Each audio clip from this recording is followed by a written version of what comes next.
Terry. Are you ready? Let's do it. Hi, I'm Kim Childs. And I'm Terry Schneider.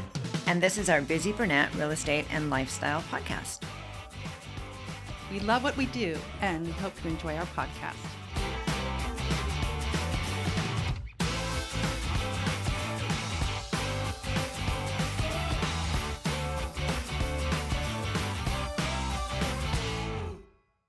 Well, good morning, everybody. Today we have a new podcast for you, and it is about design and real estate trends. Today we have a special guest. Her name is Beth Gherkin Hall. She is a stager. She's the newest team member with the Kim and Terry real estate team here at Keller Williams. And she is also a residential designer by training and heads up our staging efforts here with the Kim and Terry team. I just want to tell you a little bit about her.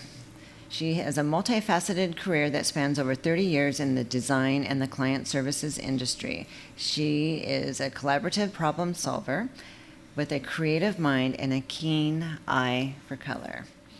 So welcome, Beth. Hi, thank you for having me. So I was just going to read a review of Beth here really quick before we start asking her some questions about real estate. It says, Beth was fantastic in capital letters. She suggested painting the yellow brick in the front house, which was an excellent idea that we never even considered. And I love the color of the front door that she helped me choose. Fabulous. Again, in large letters. I can't thank her enough for all of her help and advice on color choices. She went above and beyond, making sure I was happy with the choices. And that was Kathy in Beaverton. That was nice. That is nice. You know, Kim and I here, we call Beth the colorist for a reason. And because she is. She's come into my house twice. She's given me color ideas, and I don't question it. I just say, okay, let's paint it, and we do. And I love it every single time, and I know that Kim will say the same thing. Thank you. Thank you. So, Beth, today we want to focus on the latest residential real estate design trends, both as we look towards new construction, but also as our clients that we have to update, perhaps maybe want to remodel their home, update them, and, you know, because they want to, life has changed a little bit around here in 2021, right? That it has. So, you know, we're trying to get those houses ready for the market, or maybe they just want to live in the house a little bit longer. Mm-hmm. So what are some of the trends that you're seeing? Well, modern farmhouse isn't going away yet. It's still out there, even with new construction. It is a fresh take of black and white, and it's really something that anybody can do just to edit some of maybe the colors that we used from the 90s and early 2000s and just freshen it up a little bit. But this year and last, it's really all about contrast. I'm doing white houses, and I'm doing charcoal, navy, and black houses. So it's that in-between, mid-range, people just aren't doing anymore. 2020 changed us. So they're not putting a lot of reds in the house. They're very few red doors anymore. No. Okay. Well, good to know. I have a listing coming up that has a lot of red. I'll be taking all that red out. Lots of white coming up. And pastel. Millennials, they love their kind of sorbet, pale blues, aquamarines, pink. It's all coming back. I just did a fabulous house that had teal on the siding, bright white, and we did a watermelon door. And she was in love with it. And it just looked like it belonged at the beach, but you can do that in Southeast Portland. Yeah, you can. So what made you realize that you enjoyed designing and that you were good at it? You know, it was all about a teacher. A teacher in my senior year of high school made a comment. We had back in the day, that was a few years ago, home ec was a course that was being taken, and she made a comment that I seemed to have a knack for it and liked putting pattern and color together, and that's all it took. I just ran with it. I do have an interior design degree, and then it's been wonderful just to see how everything has changed over the years and how things morph and how you can tie it all together. So it's really been fun. Oh, good. You got to love those teachers when they just really encourage those students to do something that you don't see yourself, but they see in you. 100%. Yeah. God bless the teacher. Yeah, yeah, exactly. So you said that you have training. Where was your training at? In Minneapolis. Okay. So I am from Minnesota and moved out here, gosh. Oh my gosh. 25, 28 years ago. So true Oregonian at this point. Oh, yes, you are. So what else have you done, just besides just the training that helps you with your career? I've been really fortunate. Just did a lot of different things within the design arena, from retail sales at Ethan Allen when they were around for over 10 years. Then I went into corporate and hospitality and worked with clients downsizing and how to help them bring what they love to a new space and make some difficult decisions. Also did a stint with new construction and did model homes and monitored construction, so I got to learn a lot about that. Wow. So now painting. So it's when you look back and you look at your story, it's really interesting to see how all the puzzle pieces come together. So what are some of the sources that you use today to keep yourself abreast on the latest trends in the real estate market? 2020 was hard with that because we weren't doing home tours. We weren't getting out to showrooms to see what was coming in that was new and exciting.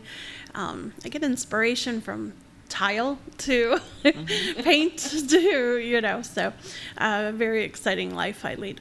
But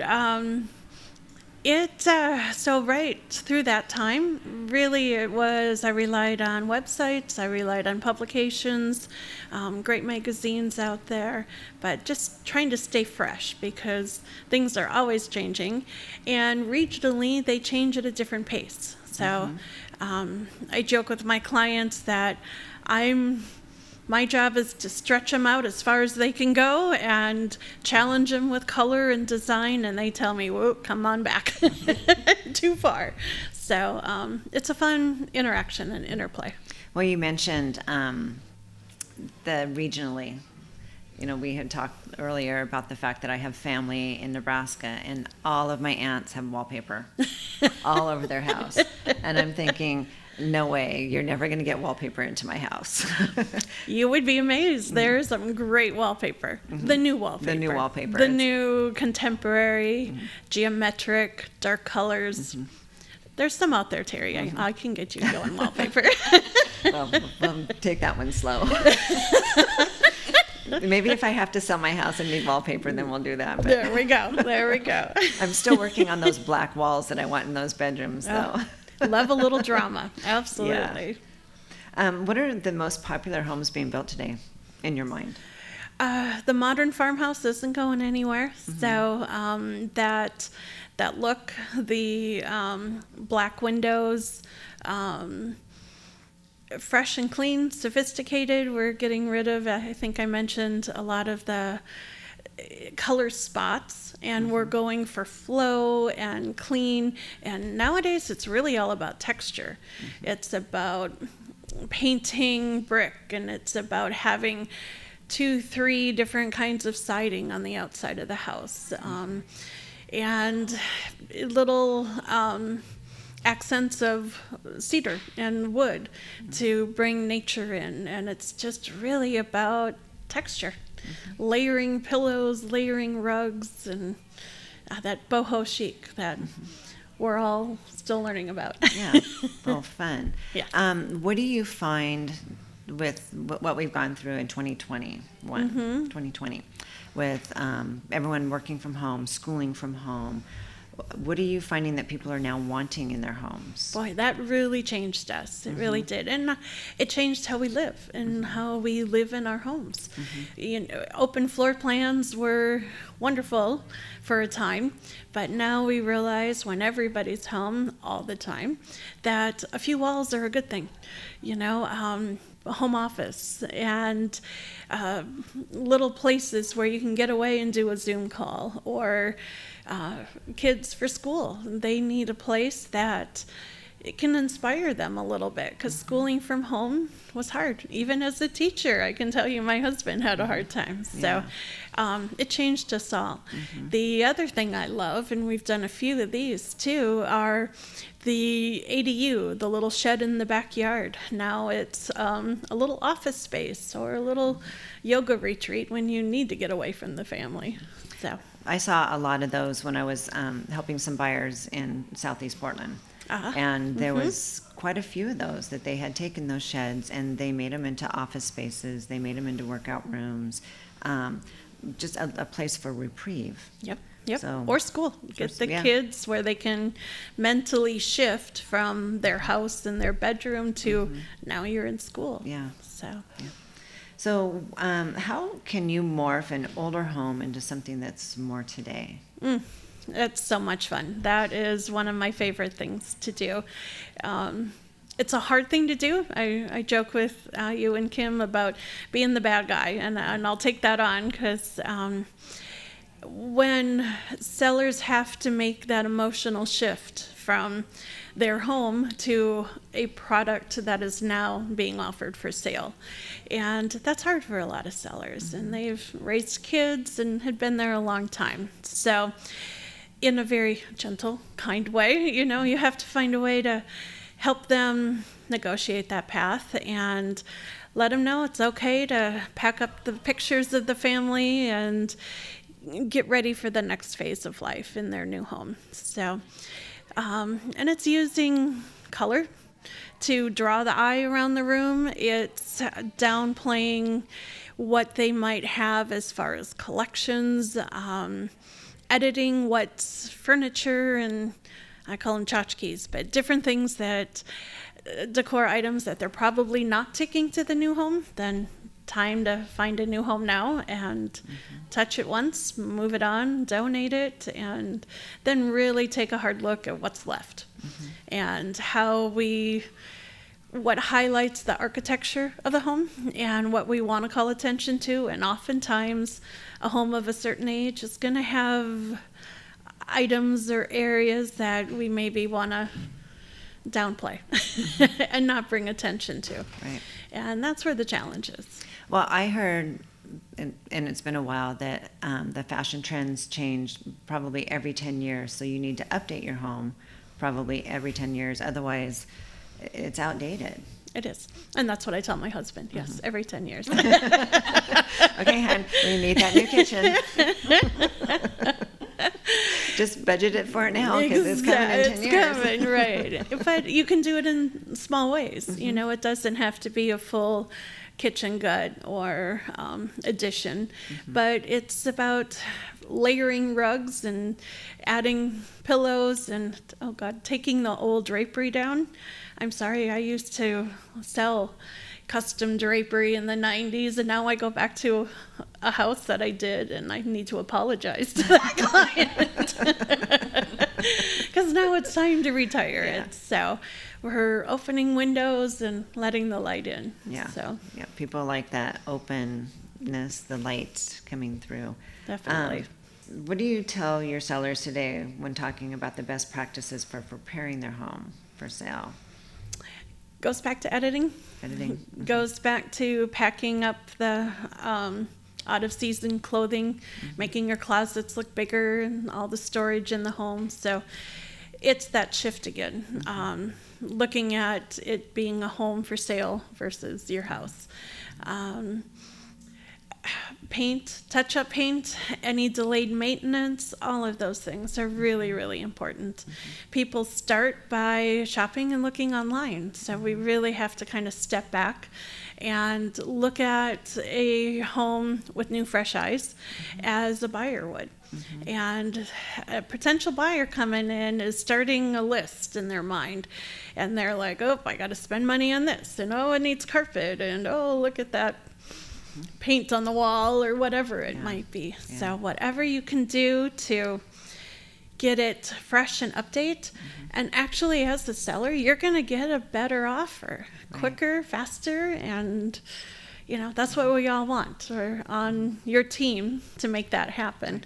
So some of the conversations can be tricky, but just reminding the seller that we're all on the same team. Yep.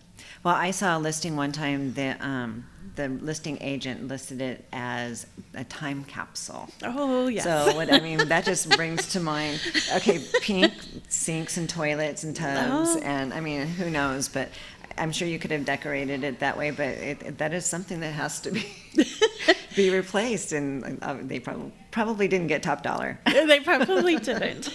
But I thought, how perfect, when you have a seller that doesn't want to do something, but our goal is to get top dollar for our sellers. So absolutely. Well, thank you so much. You have been amazing. You're amazing to our team. We love using you. You're amazing to your clients. Thank you. I just appreciate that you took the time to come out and talk with us. Thank you. I'm thrilled to join the team, and thanks for having me.